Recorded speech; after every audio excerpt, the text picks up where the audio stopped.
Before we dive into the main topic, please take a moment to subscribe, turn on the notification bell, like this video, and leave a comment to support the channel. Your engagement truly helps. Hey everyone, and welcome. Today we're jumping into a topic that I'm pretty sure we all love. Holidays. You know, vacation time. If you're learning English and you dream of planning a trip, then this is for you.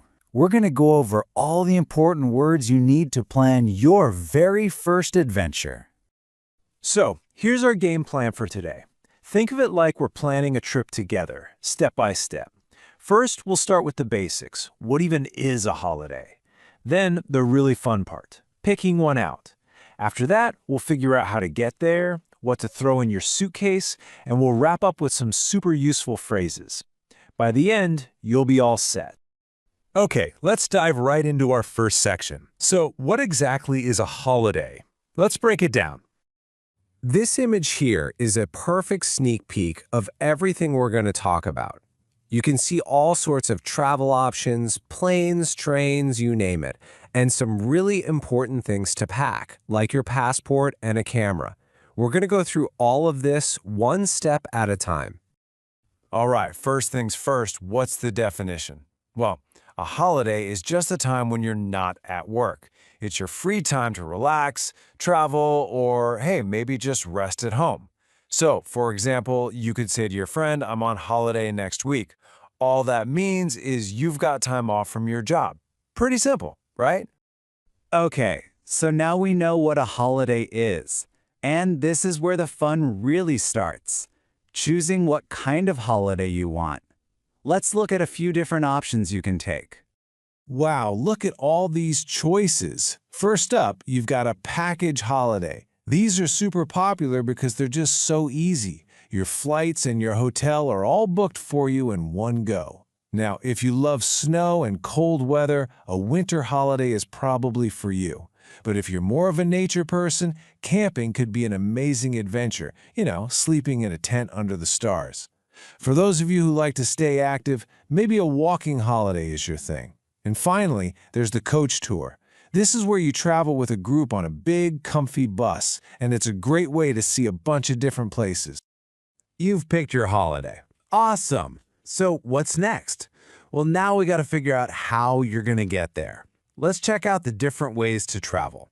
First up, the most common one for long trips, traveling by plane.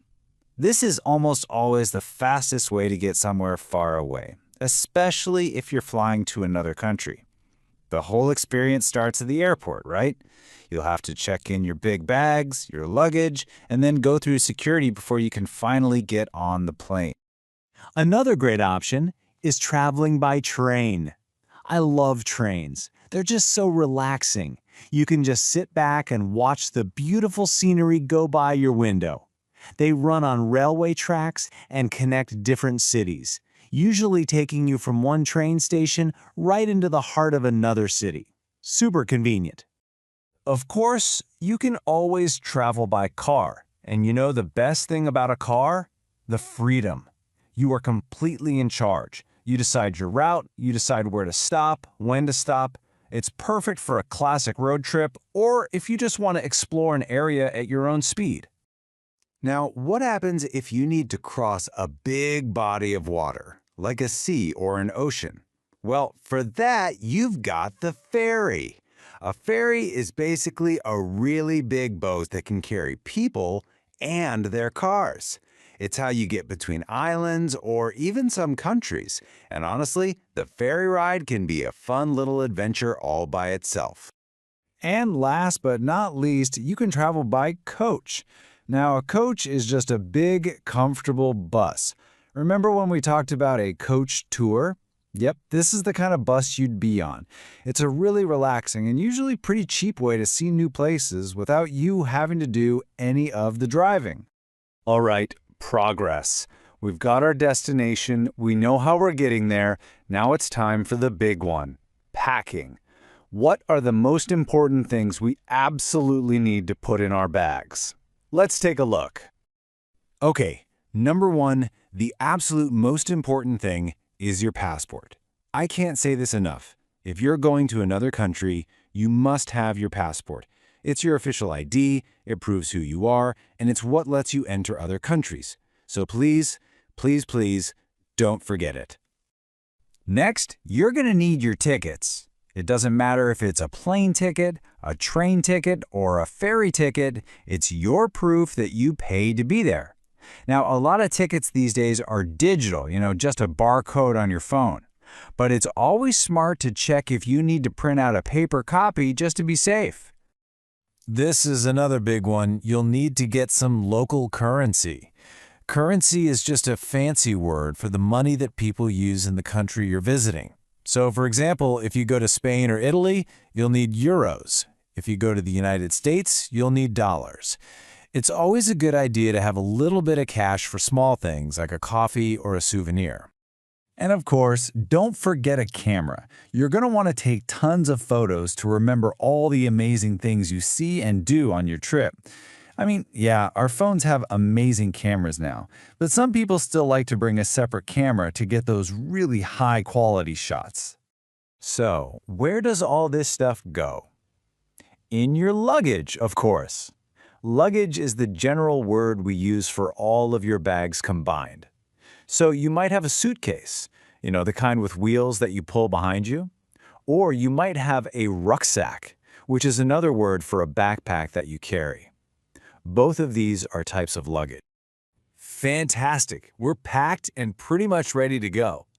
For our last section, let's learn a couple of really useful phrases so you can actually talk about your trip in English. All right, let's pretend we're having a conversation.